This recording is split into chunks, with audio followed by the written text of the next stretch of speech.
Yes, very good evening everyone. कैसे हैं आप सभी लोग? Today we are starting with UGC NET management batches और राजस्थान असिस्टेंट प्रोफेसर की जितने बच्चे तैयारी कर रहे हैं बीएडीएम के साथ, बिजनेस एडमिनिस्ट्रेशन के साथ, लेक्चर नंबर 1। तो प्लीज डू ज्वाइन एवरीवन।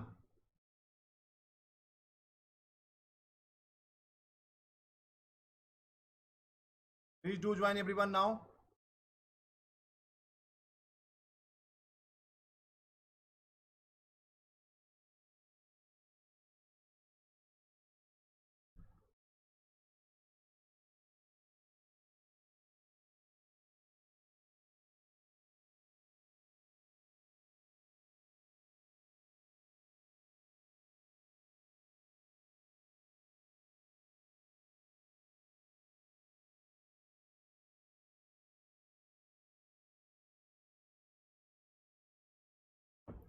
तो जितने बच्चे राजस्थान असिस्टेंट प्रोफेसर की तैयारी कर रहे हैं उनके लिए खुशखबरी भी है कि एग्जाम की डेट्स आ गई हैं। आप लोगों को पता होगा, जिसको नहीं पता है तो बता दें, एग्जाम्स की डेट आज आरपीएससी की तरफ नोटिफिकेशन आ गया है।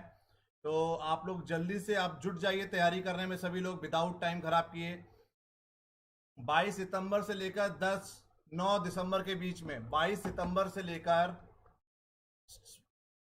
22 सितंबर टू 9 ऑफ अक्टूबर, इस बीच में कभी भी एग्जामिनेशन हो सकता है। इस बीच में कभी भी एग्जामिनेशन हो सकता है, तो आप लोग अब जुट जाइए तैयारी में बिना समय खराब किए। ठीक है, आज लेक्चर नंबर 1 स्टार्ट कर रहे हैं। जो बच्चे यूजीसी नेट मैनेजमेंट की, कई सारे बच्चे इसमें यूजीसी नेट मैनेजमेंट के भी हैं, जो बच्चे यूजीसी नेट मैनेजमेंट की तैयारी कर रहे हैं और राजस्थान में जिन्होंने फॉर्म डाला है मैनेजमेंट से, वो सब बच्चे जुड़ सकते हैं आज मेरे साथ। पहली बार में क्वालिफाई करिए, नेट और आरपीएससी क्वालिफाई करिए पहली बार में।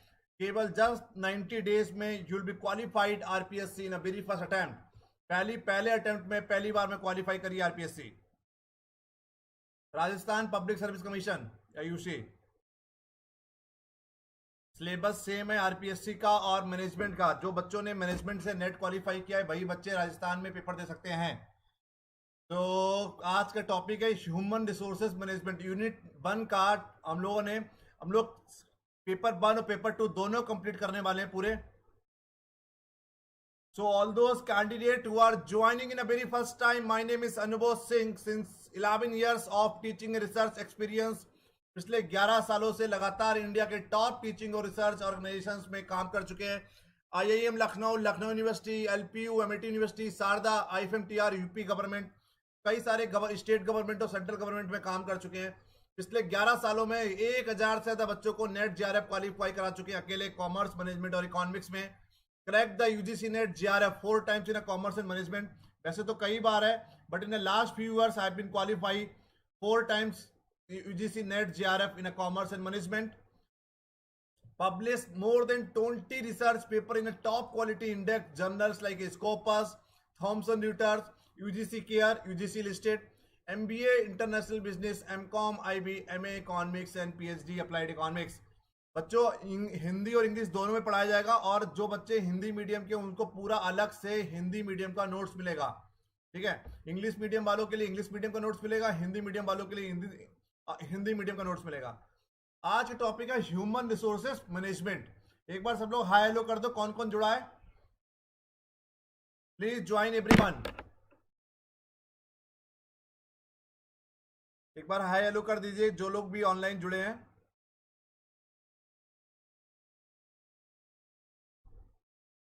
Good evening to everyone.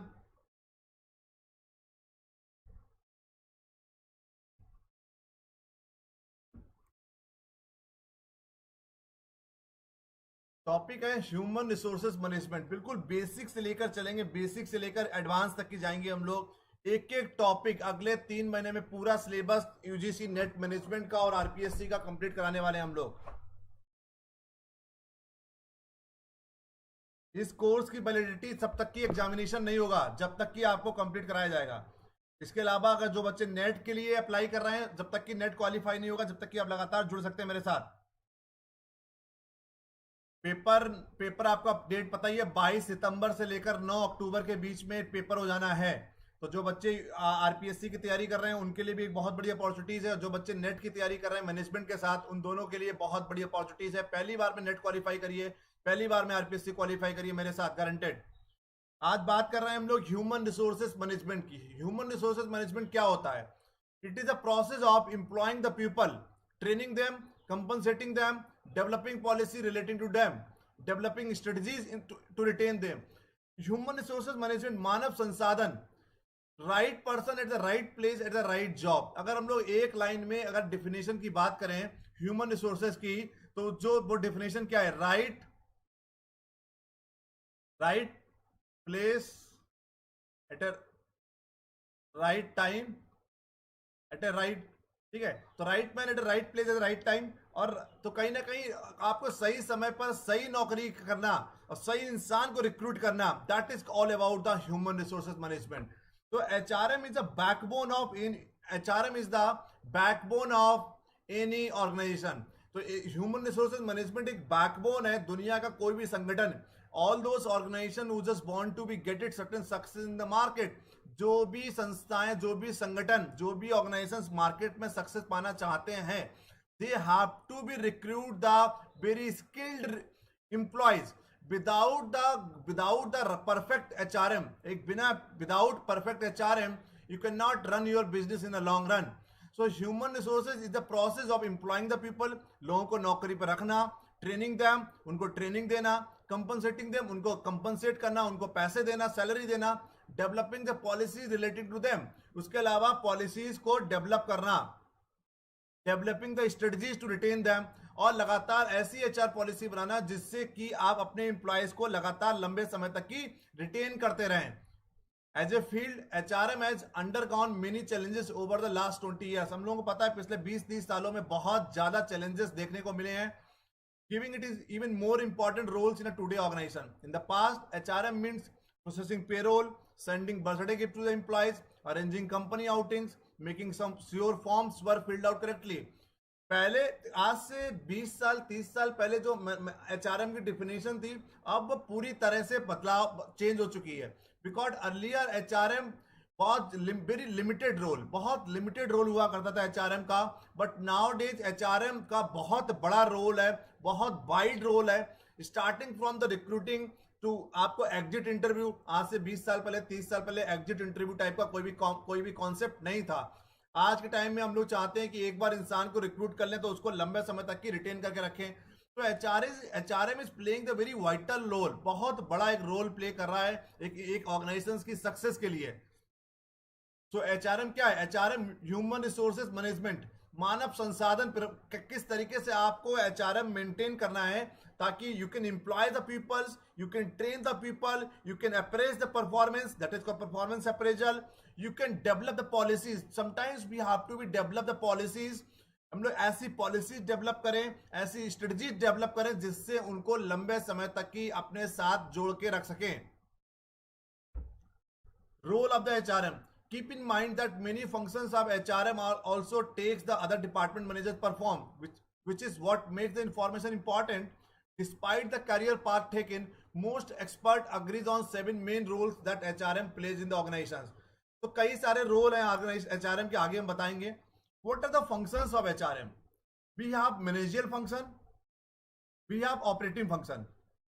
ठीक है, तो कई सारे मैनेजरियल फंक्शंस हैं, ऑपरेटिंग फंक्शंस हैं, डेवलपमेंट फंक्शंस हैं। अगर मैनेजरियल फंक्शंस की हम लोग बात करेंगे तो planning, organising, directing, controlling. Planning, organising, directing, controlling, ये किस में आते हैं? हम इन सबको एक एक करके कंप्लीट करने की कोशिश करेंगे। प्लानिंग क्या होता है? What to do, why to do, how to do, when to do, what to do. कौन करेगा, क्या करेंगे, कब करेंगे, क्यों करेंगे, कैसे करेंगे, that is called planning. Organising, आयोजन करना, आपस में सबको एक बीच में समन्वय बिठाना, ऑर्गेनाइज द थिंग्स। अगर हिंदी मीडियम वाले बच्चे हैं तो उनको बता दें, organising is all about, planning का मतलब होता है नियोजन करना, ऑर्गेनाइजिंग का मतलब होता है समन्वय करना, डायरेक्टिंग का मतलब होता है निर्देशन करना, कंट्रोलिंग का मतलब होता है नियंत्रण करना। तो मैनेजरियल फंक्शंस में प्लानिंग, ऑर्गेनाइजिंग, डायरेक्टिंग, कंट्रोलिंग सब बताएंगे भी आगे आपको।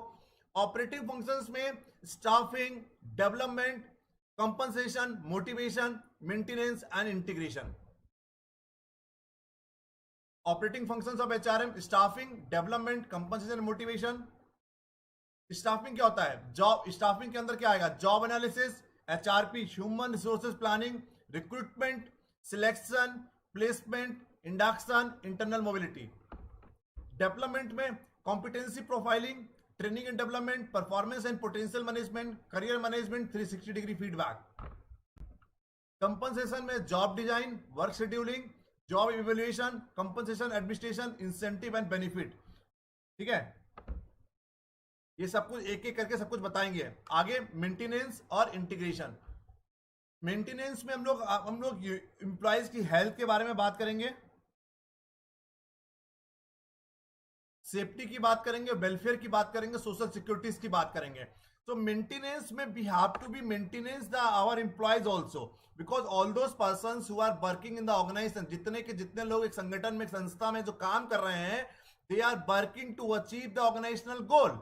वो एक संगठन के उद्देश्य को पूरा करने के लिए काम कर रहे हैं। So being an HRM, being an human resources manager, एक एचआरएम मैनेजर के नाते आपकी ये बेसिक रिस्पॉन्सिबिलिटी बनती है टू मेंटेनेंस योर एम्प्लॉयज।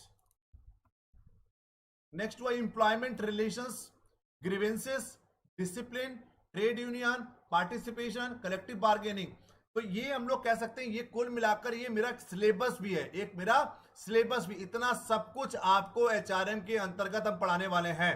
तो एक बार ये सब नोट कर लीजिए, आपको पीपीटी ग्रुप में मिल जाएगी जो बच्चों ने। ठीक है, अभी 3 दिन तक की डेमो चलेगा, 3 दिन तक लगातार डेमो चलेगा, उसके बाद पेड क्लासेस हो जाएंगी। जिन बच्चों को एडमिशन लेना हो वो लोग ले लीजिएगा। बहुत सारे बच्चों ने एडमिशन ले लिया अभी तक की। स्टाफिंग में development, compensation and motivation, maintenance and integration. अब आया स्कोप ऑफ एचआरएम। एचआरएम का स्कोप क्या है, क्षेत्र क्या होता है एचआरएम का, ह्यूमन रिसोर्सेज मैनेजमेंट का, मानव संसाधन प्रबंधन का स्कोप क्या होता है, क्षेत्र क्या होता है। लेबर और पर्सनल एस्पेक्ट, रिक्रूटमेंट करना, सिलेक्शन करना, ट्रांसफर करना, प्रमोशन करना। अगर हम लेबर और पर्सनल एस्पेक्ट की बात करेंगे तो recruitment, selection, transfer and promotion ये काम होता है। वेलफेयर एस्पेक्ट की अगर बात करेंगे, हाउसिंग प्रोवाइड कराना, lunch room, health and safety, transportation, education. Industrial relation aspect की अगर बात करेंगे, union management relation, negotiation, grievances handling. अगर किसी को कोई डिस्प्यूट हो जाता है, किसी को कोई ग्रीवेंसेस है, तब भी आप इंडस्ट्रियल रिलेशन के नाते, being an human resources manager, HR manager के नाते आपको वो सब कुछ सॉर्ट आउट करने पड़ेंगे, उन प्रॉब्लम्स को आपको सॉल्व करना पड़ेगा। अब आया HRM environment, external, economic, political. उसको हम लोग अगर उसमें बात करें पेस्टल भी बोल सकते हैं, pastel. P stand for political, E political, E stand for economical, H stand for social and culture, T for technological, again E for environmental and L for legal. So these are the HRM environmental factor which we have to be cover at any cost. Very good evening everyone. तो HRM environment के जो external factors हैं उनको किस तरीके से हम लोग कंट्रोल करें। टेक्नोलॉजी आज के टाइम में देखिए लगातार टेक्नोलॉजी चेंज हो रही है। अगर एडवांस टेक्नोलॉजी अगर अडॉप्ट नहीं करेंगे तो मार्केट में फेल्यूर की स्थिति फेस करनी पड़ेगी। So being an HR manager we have to be up to date, हमको अप टू डेट रहना पड़ेगा मार्केट के अनुसार। We have to be use the advance technology. तो टेक्नोलॉजिकल एडवांसमेंट आजकल इतनी जल्दी हो रहा है, अगर आप टेक्नोलॉजिकल एडवांसमेंट के अकॉर्डिंगली नहीं चलेंगे, अपग्रेडेड टेक्नोलॉजी के अकॉर्डिंगली नहीं चलेंगे तो मार्केट में फेल्यूर की स्थिति फेस करनी पड़ेगी। तो that is all about the thing की तो दिस एचआरएम के ये जो फैक्टर हैं it is totally uncontrollable factor. HR manager के हाथ में नहीं होते, नियंत्रण में, अनकंट्रोलेबल मतलब नियंत्रण में नहीं होते। बट मुद्दा ये है कहीं ना कहीं आपको इस तरीके से काम करना है ताकि इसको अनकंट्रोलेबल को कंट्रोलेबल बना सकें। टेक्नोलॉजी आपके हाथ में नहीं है, टेक्नोलॉजी एडवांस हो रही है, लगातार अपग्रेड टेक्नोलॉजी हो रही है, तो आप इस तरीके से काम करिए ताकि अपग्रेडेड टेक्नोलॉजी आप यूज कर पाए। इकोनॉमिकल, कभी मार्केट में अनएम्प्लॉयमेंट आ गया, बहुत ज्यादा बेरोजगारी हो गई, कभी मार्केट में इन्फ्लेशन रेट बहुत हाई हो गया। अगर मार्केट में इन्फ्लेशन रेट बहुत ज्यादा है तो आपको उसी के अकॉर्डिंगली आपको सैलरी इंक्रीमेंट देना पड़ेगा। तो economical factor is again totally uncontrollable, आपके हाथ में नहीं है। तो ये जितने भी फैक्टर्स हैं, पॉलिटिकल एंड लीगल फैक्टर, सरकार ने योजना चेंज कर दी, सरकार ने बोल दिया नहीं 50% मेल रहेगा 50% फीमेल रहेगा, तो आप चाहकर भी 50% से ज्यादा फीमेल नहीं रख सकते या 50% से ज्यादा मेल नहीं रख सकते अपने ऑर्गेनाइजेशंस में। तो पॉलिटिकल एंड लीगल पॉलिसी अगर सरकार ने चेंज कर दी तो हमको उसके अकॉर्डिंगली अपने आप को एडजस्ट करना पड़ेगा। Unions, trade unions we are talking about, लगातार ऑर्गेनाइजेशंस में ट्रेड यूनियंस बनती रहती हैं। सोशल एंड कल्चर, सामाजिक फैक्टर, इसमें पॉपुलेशन हो गई, कल्चरल फैक्टर्स हो गए, कल्चरल बैरियर्स हो गए, लैंग्वेजेस हो गई। Suppose that your business setup in a Delhi, Delhi में आपका व्यापार है और आपने अगर साउथ इंडियन को रिक्रूट कर लिया या केरला के इंसान को या कर्नाटक में किसी का या तमिलनाडु से, अगर उनको कहीं ना कहीं एक लैंग्वेज बैरियर होगा, उनको कहीं ना कहीं बहुत बड़ा लैंग्वेज बैरियर होगा, तो that is all about the external factor which is totally uncontrollable. Professionalism, ठीक है, so these are the uncontrollable factor anyhow we have to be controlled. Now HRM environment, internal policies totally आपके हाथ में। 9 to 5 रखना है, Saturday को छुट्टी देनी है, संडे को छुट्टी देनी है, सैलरी 5 तारीख को देना है, 7 तारीख को देना है, 30 छुट्टी देनी है एक साल में। So whatever the policy you just want to be put, जो भी आप पॉलिसी बनाना चाहते हो अपने संगठन के लिए, अपने संस्था के लिए, अपने ऑर्गेनाइजेशन के लिए बना सकते हो। इसीलिए इसको बोलते हैं इंटरनल। ये पूरी तरह से कंट्रोलेबल होती है। क्या होती है? कंट्रोलेबल होती हैं। आप उसको कंट्रोल कर सकते हैं, आपके नियंत्रण में होती हैं, क्योंकि पॉलिसी पूरी आपके हाथ में, कौन सी पॉलिसी बनानी है, कौन सी पॉलिसी नहीं बनानी है। मिशन, एक होता है विजन, एक होता है मिशन। मिशन और विजन में अंतर क्या होता है? विजन होता है लॉन्ग टर्म का, कि 2030 में दुनिया के सबसे बड़ी कंपनी बनेंगे, और उस विजन को अचीव करने के लिए शॉर्ट टर्म स्टेटमेंट जो हम बना रहे हैं उसको बोलते हैं मिशन। मिशन हमारा हो गया कि बाय द 2022 या by the 25 I just want to be become the India's largest company. आपका विजन है कि 2030 में वर्ल्ड की सबसे बड़ी कंपनी बनाना है आपको। तो आपने मिशन बना लिया कि 2022 में या 2023 में इंडिया की सबसे बड़ी कंपनी, पहले आप अपने स्टेट की सबसे बड़ी कंपनी बनेंगे, फिर आप नॉर्थ इंडिया की, फिर आप पूरे इंडिया की, फिर एशिया की, तभी जाके कहीं आप पूरी दुनिया की सबसे बड़ी कंपनी बन सकते हैं। तो mission statement is all about those statement which you are making to achieve your vision. तो विजन को अचीव करने के लिए विजन होता है लॉन्ग टर्म, मिशन होता है शॉर्ट टर्म। ऑर्गेनाइजेशनल कॉन्फ्लिक्ट वो भी आपके हाथ में है। HRM पॉलिसीज, पॉलिसी क्या होता है? Policy is predetermined course of action established to guide the performance of work toward accepted objective। हम लोग पॉलिसीज इसीलिए बनाते हैं pre determined course of action की, कौन सा काम किस तरीके से करना है, ठीक है, जिससे आप आपके जो ऑर्गेनाइजेशनल के ऑब्जेक्टिव है उनको हम लोग अचीव कर सकें। तो HRM policies is all about pre determined, पूर्व निर्धारित।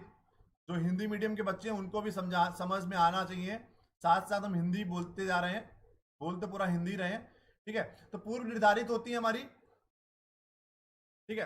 तो पूर्व predetermined course of action establish to guide the performance of work toward accepted objective. तो पॉलिसीज हम लोग इसीलिए बनाते हैं कि एक लगातार एक सिस्टमेटिक तरीके से हम लोग काम करते रहें। किस तरीके से? सिस्टमेटिक तरीके से हम लोग काम करते रहें, और ऑर्गेनाइजेशंस के ऑब्जेक्टिव को, ऑर्गेनाइजेशंस के उद्देश्य को हम लोग पूरा कर सकें। तो पॉलिसीज इज ऑल अबाउट जो हम लोग कानून बनाते हैं एक संस्था के अंदर, जो रूल्स रेगुलेशन, नियमावली जो होती है,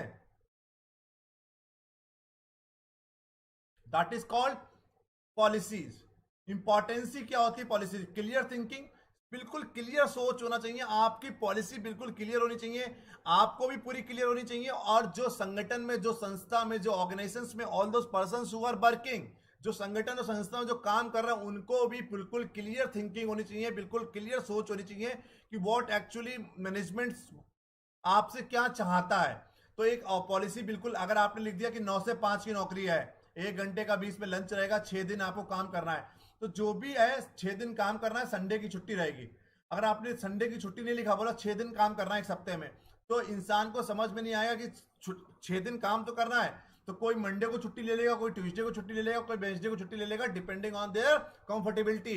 अपनी आरामदायक, अपने आराम के अनुसार they can customise their plan. तो that is all about the policies, whatever the policies we are making, जो भी हम लोग पॉलिसीज बना रहे हैं, it should be very clear in a thinking.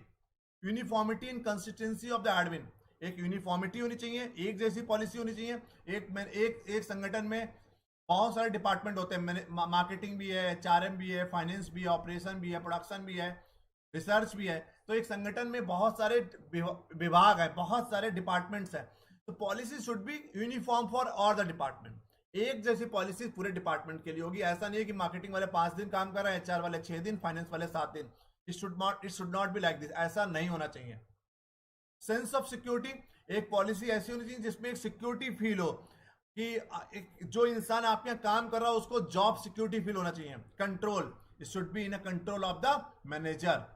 Control किसके पास में रहेगा? मैनेजर या टॉप लेवल एग्जीक्यूटिव्स होंगे, उनके पास में पूरे ऑर्गेनाइजेशन का क्या रहेगा? कंट्रोल रहेगा। Type of HR policy, HR policy कौन कौन से टाइप की होती है? Originated policy made by the top management, note कर लीजिए, ये बहुत पेपर में क्वेश्चन पूछा जाता है। ओरिजिनेटेड पॉलिसीज कौन सी होती है? All those policies which is made by the top management, that is called HR policies. तो ओरिजिनेटेड पॉलिसी किसको कहते हैं? जो टॉप मैनेजमेंट बनाते हैं। सेकंड आया appealed policies, made on request to handle certain situation if certain aspect are missing in the main policy. ऐसी कोई पॉलिसी जो बना रहे हैं, कोई स्पेसिफिक रिक्वेस्ट में बना रहे हैं। आप लोअर लेवल एम्प्लॉयज निवेदन कर रहे हैं, रिक्वेस्ट कर रहे हैं टॉप लेवल से कि आपने मेन पॉलिसीज में, जो आपकी मेन मुख्य पॉलिसी है, उसमें आपने कुछ चीजें छोड़ दी हैं, आप एक अलग से एक पॉलिसी बना दो जिससे वो सब पॉइंट्स कवर की हो सके। ठीक है, उसको बोलते हैं अपील्ड पॉलिसी, जिसको रिक्वेस्ट पे पॉलिसी बनाते हैं। Imposed by the government and legal authority, ऐसी पॉलिसी सरकार ने बोल दिया कि 20,000 रुपए से कम को आपको सैलरी नहीं देनी, आप एक सप्ताह में 40 घंटे से ज्यादा काम नहीं ले सकते, एक दिन में, एक सप्ताह में एक छुट्टी देनी है आपको, साल भर में 12 छुट्टी देनी है। That is called imposed policy. Impose करी जा रही है आप पे, जो सरकार ने एक इम्पोज कर दिया लीगल अथॉरिटीज ने, जो as per the Indian companies act हो गए, as per the Indian factories इन 1948 हो गया, minimum salary minimum wages act हो गया, वर्कमैन कंपनसेशन एक्ट हो गया, ग्रेचुटी एक्ट हो गया, प्रोविडेंट फंड हो गया। जो ऐसी लीगल अथॉरिटीज की वजह से जो पॉलिसीज इंपोज की जाती हैं, उसको इंपोज पॉलिसी बोला जाता है। I am fine, how about you? Next is general policy, सामान्य policy, don't relate any issues, may represent the priorities of top management, don't relate any issues, may represent the priorities of top management। जो एक journal policies होती है एक उसके लिए, पूरे organisations के लिए। Specific policy related to the specific issues like recruitment, transfer and promotion. Specific policy किसके लिए होती है? कि जो एक रिक्रूटमेंट के लिए अलग पॉलिसी बना दिया, ट्रांसफर के लिए अलग हो गया, प्रमोशन के लिए अलग हो गया, परफॉर्मेंस अप्रेजल के लिए अलग हो गया। तो कौन कौन सी पॉलिसी हो गई? ओरिजिनेटेड, अपील्ड, इम्पोज्ड, जर्नल और स्पेसिफिक पॉलिसी। अब आया system approach to HRM. System approach क्या होती है? Systematic functioning as per the external environment. आप organisation can not change external environment but try to use it the full extent. हमने आपको बताया था कि आप एक्सटर्नल एनवायरमेंट को चेंज नहीं कर सकते, कंट्रोल नहीं कर सकते, बिकॉज पॉलिटिकल फैक्टर्स की बात करिए, इकोनॉमिकल फैक्टर्स की बात करिए, सोशल फैक्टर्स की बात करिए, टेक्नोलॉजिकल फैक्टर्स की बात करिए, इन्वायरमेंटल फैक्टर्स की बात करिए, लीगल फैक्टर्स की बात करिए, ये सभी के सभी factor which is totally uncontrollable in nature. चाहकर भी आप उसको कंट्रोल नहीं कर सकते, चेंज नहीं कर सकते, बट कोशिश करिए उसको पूरी तरह से यूज करिए, पूरी तरह से प्रयोग में लाइए। Need to fulfil various demand. Customer demand क्या है? Quality product, reasonable price. हम कस्टमर के लिए, कस्टमर का क्या डिमांड होता है एचआरएम से? हम लोग प्रोडक्ट क्वालिटी वाले बनाए और रीजनेबल प्राइस पे बनाए।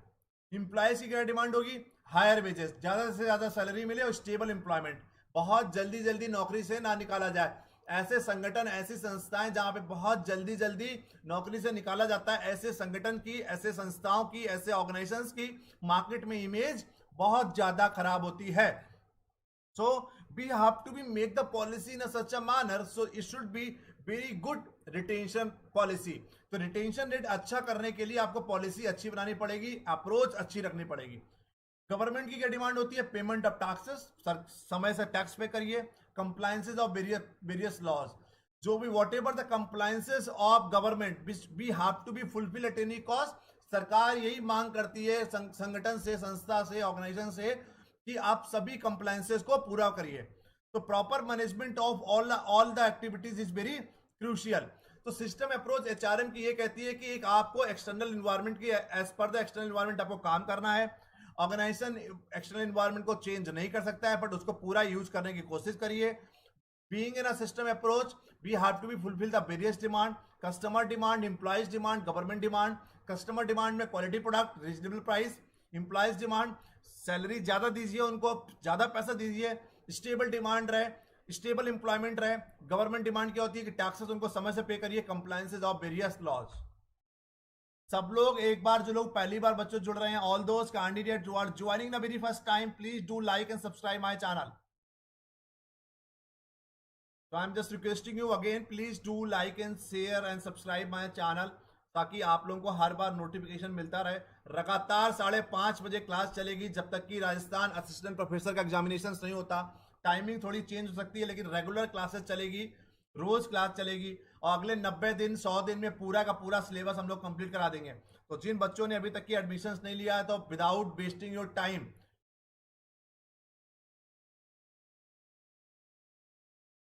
ठीक है, तो विदाउट वेस्टिंग द टाइम क्या करें आप लोग, एडमिशंस लीजिए और start learning with us. HRM and relations with other departments, marketing, finance, production, relationship on the basis of growth, development, procurement. तो एचआरएम का देखिए, ह्यूमन रिसोर्सेज मैनेजमेंट का हर डिपार्टमेंट के साथ एक रिलेशन बना रहता है, क्योंकि किसी भी डिपार्टमेंट को अगर ह्यूमन रिलेशन चाहिए होगी, मैन पावर चाहिए होगी, तो they have to be approach to the HRM. Marketing को, फाइनेंस को, ऑपरेशंस को, प्रोडक्शन को, जिस भी डिपार्टमेंट को ह्यूमन रिसोर्सेज चाहिए, they have to be approach to the HRM department. अब आया human resources planning. HR planning क्या होता है? Assessment of HR requirement, also the time and stages of requirement. Human resources planning में हम लोग ये बात करते हैं कि right person eight right place as a right job.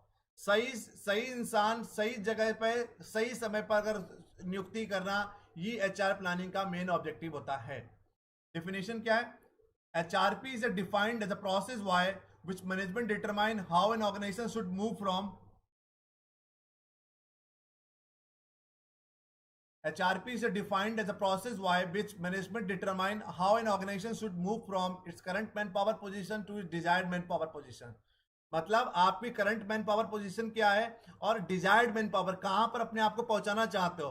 तो एचआरपी इज ऑल अबाउट कि एचआरपी क्या है? Human resources planning is all about where actually you are, अभी कहां पर हो, और where you just want to be achieve, कहां पर आप क्या अचीव करना चाहते हो। तो human resources planning is defined as a process by which management determine करता है how an organisation should move from its current manpower position is to desired manpower position.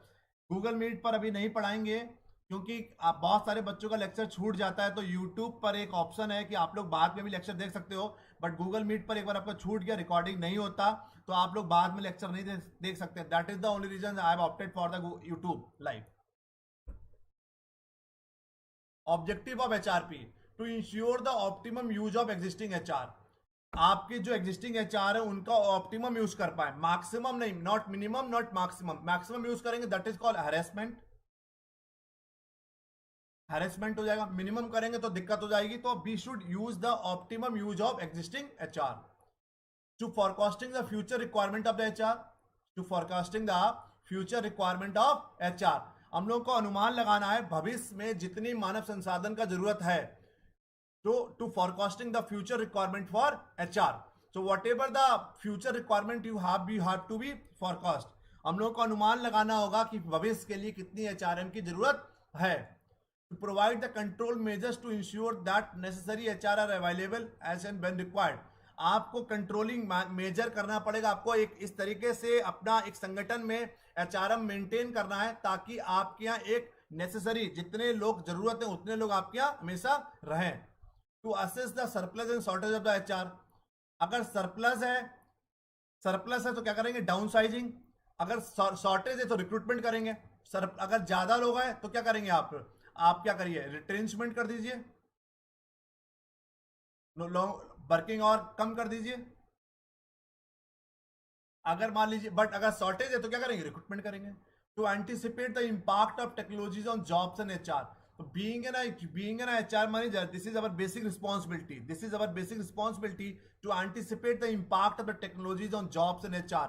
आप लोगों को पता होगा कि हर साल just because of automation, एक वर्ड होता है ऑटोमेशन, आपने सुना होगा. Just because of the automation, we are losing 2 million jobs every year. Automation के चक्कर में हर साल हम लोग 20 लाख जॉब को मिस कर रहे हैं, जो लूज कर रहे हैं, क्योंकि सब कुछ तो आजकल ऑटोमेटिक हो गया है. तो दैट इज द थिंग कि what is the impact of technology का.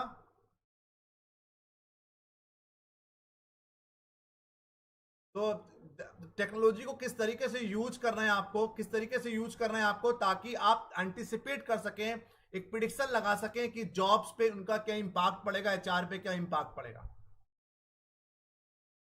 आगे, to determine the level of recruitment in select training, आपको डिटरमाइन करने होगा रिक्रूटमेंट का कौन सा लेवल रहेगा, ट्रेनिंग किस लेवल की प्रोवाइड करना है.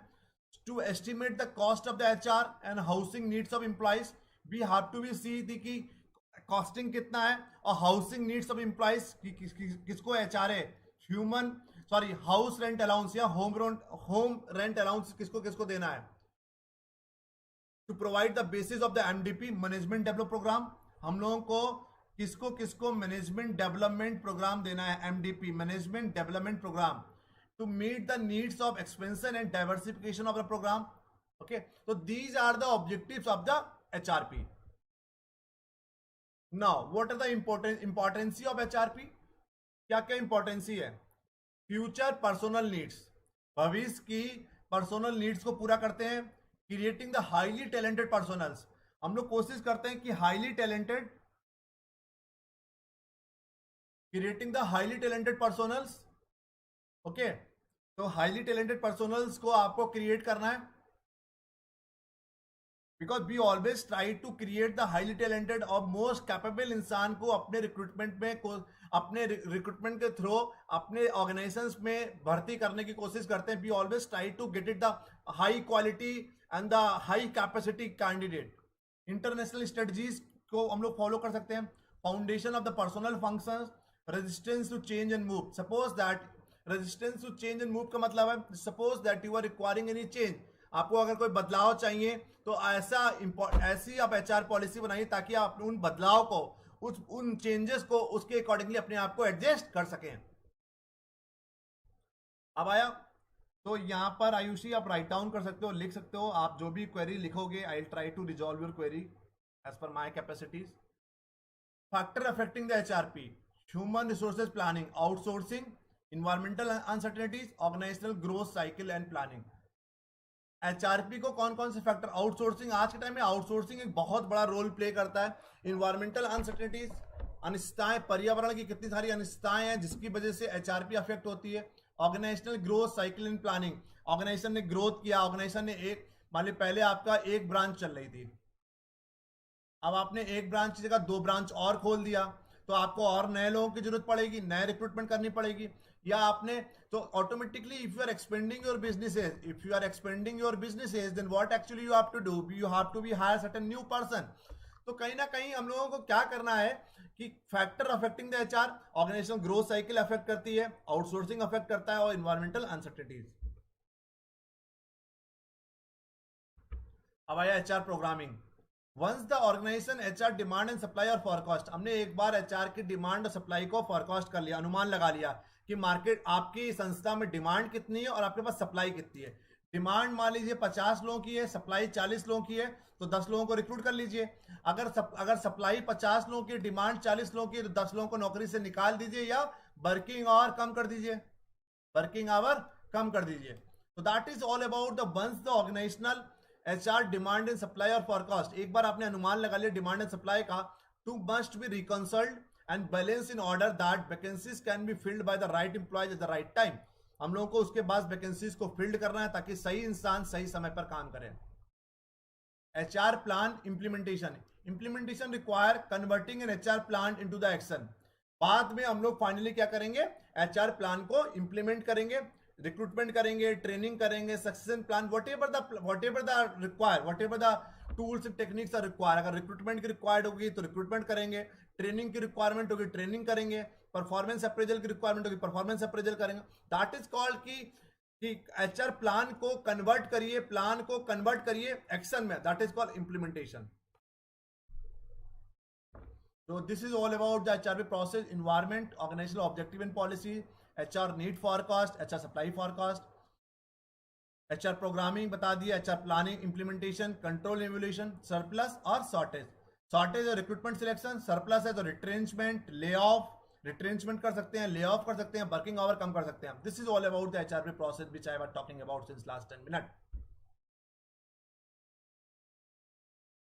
इन्वायरमेंटल स्कैनिंग ये बताई दी हमने आपको, economical factor, technological factor, demographic, political and legislative issue, social concern. Yes. Organisational objective and policies. HR plan need to be based on the, चलो स्टार्टिंग से शुरू करते हैं एक बार फिर से. इन्वायरमेंटल स्कैनिंग में आपको क्या क्या देखना है? इकोनॉमिकल फैक्टर्स कौन कौन से, मार्केट में इन्फ्लेशन रेट चल रहा है, डिफ्लेशन चल रहा है, रिसेशन चल रहा है. So we have to be see these are the totally uncontrollable factor which you cannot be control. तो इन्वायरमेंटल स्कैनिंग के तहत हम लोग देखेंगे इकोनॉमिकल फैक्टर कौन कौन से हैं जो आपके एचआरपी प्लानिंग को अफेक्ट कर रहे हैं, जैसे कि मार्केट में इन्फ्लेशन हो गया, या अगर हम लोग बात करते हैं इन्फ्लेशन के अलावा रिसेशन की बात करेंगे, डिफ्लेशन की बात करेंगे, हम लोग इंटरेस्ट रेट की बात करेंगे. टेक्नोलॉजिकल चेंज, टेक्नोलॉजी का क्या प्रभाव पड़ रहा है, demographic change, political and legislative issue, सरकार ने कोई कानून चेंज कर दिया, पॉलिसी चेंज कर दिया, social concern, but that is all about the social issue, that is called all about the cultural factors. फिर आया organizational objective and policies. HR plan need to be based on the organizational objective, that implies that objective of the HR plan must be derived from the organizational objective. तो HR plan हम लोगों को इस तरीके से बनाना है ताकि organizations के objective को हम लोग पूरा कर सकें. So whatever the organizational objective we have to be work in a such a manner so we can fulfill the organizational objective. हमको इस तरीके से काम करना है ताकि हम लोग HRM organizations के objective को पूरा कर सकें. फिर आया HR demand forecasting, the process of estimating the future quantity and quality of the people required. हम लोग एस्टिमेट लगाते हैं, अनुमान लगाते हैं कि फ्यूचर में कितने लोगों की क्वांटिटी चाहिए और उनकी क्वालिटी का क्या स्किल सेट चाहिए. Basis of forecast will be annual budget and long term corporate plan will make. उसी फोरकास्टिंग के अनुसार, उसी अनुमान के अनुसार हम लोग एनुअल बजट बनाएंगे, लॉन्ग टर्म कॉर्पोरेट प्लान्स बनाएंगे. Demand forecasting must consider several factors like internal budget constraint, employ separatism, production level. तो सीधी सी बात है, एचआर डिमांड फोरकास्टिंग में हम लोग क्या करेंगे, एचआर की डिमांड को फोरकास्ट करेंगे, अनुमान लगाएंगे कि how many peoples you are requiring. Simple भाषा में समझिए. Totally depend on you, IUC. I'll be prefer the YouTube live only. Demand forecasting technique कौन कौन सी होती है? Managerial judgement, ratio trend analysis, Delphi technique और रिग्रेशन एनालिसिस. ये बताया जाएगा आपको बाद में, आज तो बेसिक्स की हम लोग बात कर रहे हैं. एचआर सप्लाई फोरकास्टिंग में, supply forecasting measures the number of peoples likely to be available from within and outside in the organisation. आपने एक बार डिमांड को फोरकास्टिंग कर लिया, अब सप्लाई फोरकास्टिंग करना है कि सप्लाई कहां से फोरकास्ट अनुमान लगाएंगे, इंटरनल से कितने लोगों को जरूरत, कितने लोगों को रखोगे, या हम लोगों को एक्सटर्नली रिक्रूट करना पड़ेगा लोगों को. ये सिलेबस का पार्ट नहीं है. अब नेक्स्ट है जॉब एनालिसिस. यहां तक किसी को कोई डाउट हो तो बताइए. Anyone is having any doubt?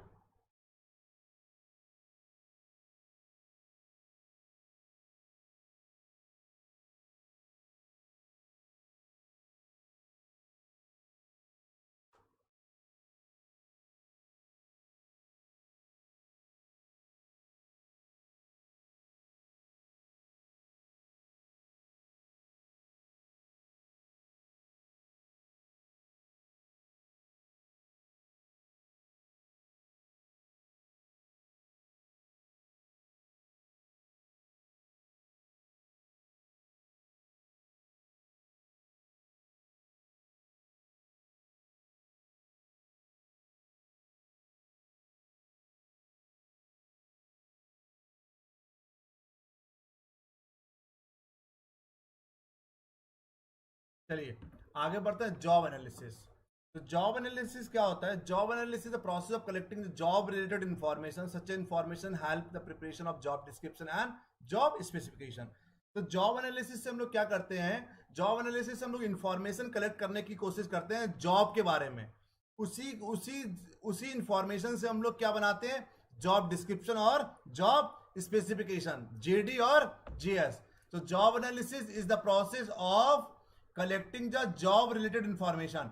जो जॉब से रिलेटेड जो इंफॉर्मेशन होती है उसको कलेक्ट करने की कोशिश करते हैं जॉब एनालिसिस के तहत। उसी इंफॉर्मेशन से हम लोग क्या बनाते हैं, जॉब डिस्क्रिप्शन और जॉब स्पेसिफिकेशंस। जॉब डिस्क्रिप्शन क्या होता है, जॉब डिस्क्रिप्शन होता है जो जॉब को डिफाइन करता है। जॉब स्पेसिफिकेशन होता है उस जॉब को करने के लिए जो इंसान चाहिए, जो एक पर्टिकुलर कैंडिडेट चाहिए। Don't be confuse with the JD plus JD and GS. 100%, more than 100%, इससे 3 से 4 क्वेश्चन जेडी जीएस से आएंगे। तो जॉब डिस्क्रिप्शन जो जॉब को डिफाइन करते हैं कि जॉब टाइटल क्या होगा, लोकेशन क्या होगी, जॉब की समरी क्या होगी, वर्किंग कंडीशंस क्या होंगी, सैलरी क्या होगी, वर्किंग आवर्स क्या होंगे, इसको बोलते हैं जॉब डिस्क्रिप्शन। जॉब स्पेसिफिकेशंस होता है जो जॉब को स्पेसिफाई कर रहा है, जैसे कि उस इंसान को काम करने के लिए, जैसे जॉब डिस्क्रिप्शन हो गया असिस्टेंट प्रोफेसर, लोकेशन हो गई Rajasthan, suppose that. Job summary हो गया कि आपको एमबीए और बीबीए बीकॉम के बच्चों को पढ़ाना है। वर्किंग कंडीशन, सैलरी हो गई 60,000 70,000 रुपए, that is called JD. GS क्या हो गया, person should be NET qualified, PhD होना चाहिए, एमकॉम कंप्लीट हो, एमबीए कंप्लीट हो, एक्सपीरियंस हो 5 साल का 2 साल का, that is called job specification. उस पर्टिकुलर जॉब को करने के लिए जो कैंडिडेट चाहिए, that is called job specification. A statement of human qualification, हमने यही बोला ना, statement of human qualification necessary to do the job, necessary to do the job. उस पर्टिकुलर जॉब को करने के लिए जो एक आवश्यक क्वालिफिकेशन की जरूरत है उसको बोलते हैं जॉब स्पेसिफिकेशन।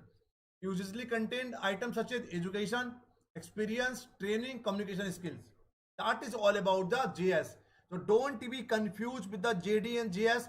दिमाग में बैठा लो, जो जॉब को डिफाइन करेगा, एक पर्टिकुलर नौकरी को डिफाइन करेगा, उसको जॉब डिस्क्रिप्शन बोलेंगे। उस नौकरी को करने के लिए जो कैंडिडेट चाहिए, उस कैंडिडेट के अंदर जो क्वालिफिकेशन चाहिए, उसको बोलते हैं GS.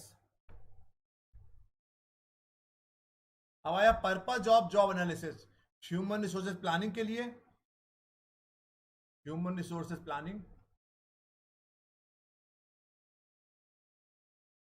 Recruitment and selection, training and development, remuneration, safety and health, performance appraisal.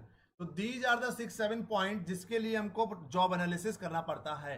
Human resources planning क्या होता है बता ही दिया, रिक्रूटमेंट क्या होता है, रिक्रूट करना लोगों को, recruitment is all about to attract the maximum number of the candidate, selection होता है चयन करना, ट्रेनिंग ट्रेन करना, डेवलपमेंट, रेम्यूनरेशन। अब आया method of collecting the job data, observation, interview, questionnaire, technical conference method. Observation is all about to observe certain things, आप कुछ अपने आप से कुछ ऑब्जर्व करके, एक पर्टिकुलर इन्वायरमेंट को ऑब्जर्व करके, कोई भी चीज आपने ऑब्जर्व की उसके बाद डेटा कलेक्ट कर रहे हैं आप। Interview, you are taking certain interview from some certain specific candidate, कुछ स्पेसिफिक कैंडिडेट का इंटरव्यू ले रहे हैं आप। क्वेश्चनियर आपने भरवा लिया, टेक्निकल कॉन्फ्रेंस मेथड, एक नॉर्मल कॉन्फ्रेंस करके आपने कुछ डेटा कलेक्ट कर लिया। अब आया प्रोसेस ऑफ जॉब एनालिसिस, पहला आया strategic choice, then gather the information, ये भी बहुत इंपॉर्टेंट है, very very important. Process of job analysis बहुत कम किताबों में बहुत कम लोग पढ़ाते हैं। Strategic choice, gather information, process information, JD.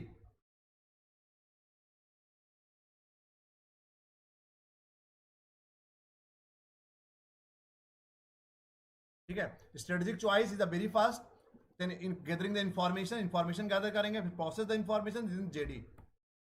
Strategic choice में हम लोग क्या क्या देखेंगे, नोट करते रहिए सब, हम लोग आपको पीपीटी भेज देंगे, आपको नोट्स, आपको हर लेक्चर के बाद रोज का रोज नोट्स मिल जाएगा आपको। Employment, employ involvement, level of details, when and how and often, past oriented and future oriented. तो स्ट्रेटेजिक चॉइस में आपको ये सब 4 चीजों का दिमाग में रखना है। Gather the information, what type of data to collected, machine से डेटा कलेक्ट करना है, टूल्स, वर्क एक्टिविटीज, कौन सा डेटा आपको कलेक्ट करना है, डेटा कलेक्शन का मेथड कौन सा यूज करना है, who to collect data, correct data कौन कलेक्ट करेगा, ट्रेंड एनालिस्ट कलेक्ट करेगा, सुपरवाइजर कलेक्ट करेगा, जॉब इनकम्पिटेंट। तो दैट इज ऑल अबाउट कि who to collect the data, data कौन कलेक्ट करेगा, डेटा कलेक्शन मेथड क्या होगा, and what type of data to be collected. Third हो गया information processing, how collected information will be use in forming the JD and GS. जो भी आपने collected information करा है वो उसको जेडी और जीएस में कैसे यूज करेंगे। जॉब डिस्क्रिप्शन आपको पता ही है एंड जॉब स्पेसिफिकेशन भी आपको पता है। This is all about today's lecture. Yes Umang, are process of important of every topic, yes process बहुत इंपॉर्टेंट है। पहले रिक्रूटमेंट की बात करिए, सिलेक्शन का बात करिए, प्लानिंग का बात करिए, ऑर्गेनाइजिंग का बात करिए, स्टाफिंग का बात करिए, प्रोसेस बहुत इंपॉर्टेंट है। और प्रोसेस सीक्वेंस में लगाने के लिए पूछा जाता है, सीक्वेंसिंग में लगाने के लिए बहुत बार क्वेश्चन पूछा जाता है। तो this is all about today's lecture. आज पहला दिन था इसलिए केवल 45 मिनट आपको पढ़ाया गया। हल्के हल्के टाइमिंग बढ़ेंगे, हल्के हल्के टॉपिक की कॉम्प्लेक्सिटीज भी बढ़ेंगी। So all those candidate who have taken the admission, so thank you so much. जिन्होंने अभी तक के एडमिशन नहीं लिया है, या श्योर हम इंपॉर्टेंट टॉपिक बता देंगे, क्योंकि इतनी इतनी बार हमने असिस्टेंट प्रोफेसर का पढ़ाया। मध्य प्रदेश की बात करिए, यूपी की बात करिए, छत्तीसगढ़ का बात करिए, हरियाणा का बात करिए, हिमाचल प्रदेश का बात करिए, तो कहीं ना कहीं एक आइडिया मिल गया है कि आयोग, कमीशन या आयोग पेपर कैसे सेट करता है।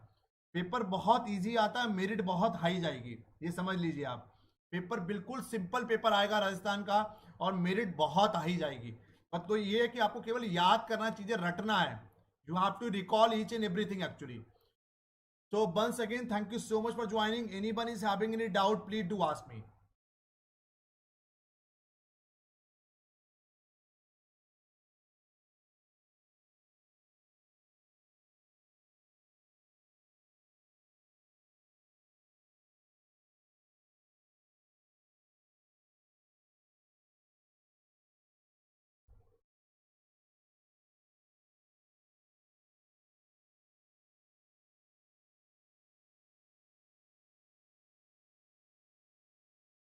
किसी को कोई डाउट हो या कोई क्वेरी हो तो बता सकते हैं आप लोग। पहले पेपर 1 पूरा लेकर चलेंगे, उसके बाद पेपर 2 लेकर चलेंगे।